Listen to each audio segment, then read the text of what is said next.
বাংলাদেশ কিছু কিছু আইন পাস করে যা আসলে এটি হাস্যকর। আপনারা যা করে ছাড়া পারতেন না, তাগো পক্ষেই কোনো কথা কন না।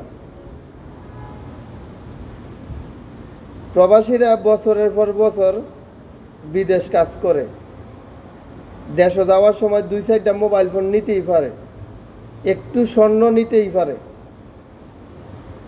মা ভাই, বাপ বোন, হ্যাঁ, ছেলে সন্তান সবারই আছে কম বেশি। এখন আপনারা নিষেধাজ্ঞা দিয়ে দিয়েছেন, 22 ক্যারেটের ওপরে স্বর্ণ নিতে পারতো না, আর একটা মোবাইল ফোনের বেশি নিতে পারতো না। আপনারা না শিক্ষিত মানুষ, আপনারা না বুঝেন। আপনারা কি বুঝলেন?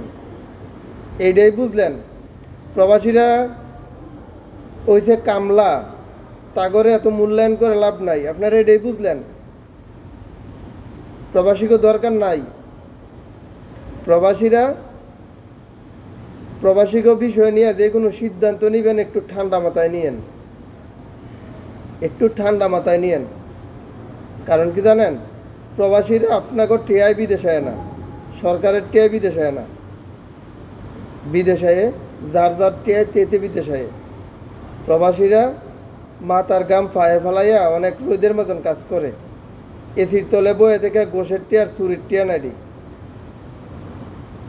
সো তাগরে নিয়ে কথা কইতে হইলে সাবধানে কথা কইন।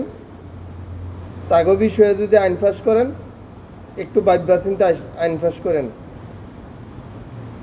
কি আজব! বাংলাদেশটার একবারে মগের মুল্লুক ফাইলাইছে। যেই সরকার ক্ষমতা তাই হোক, তেই সমস্যা।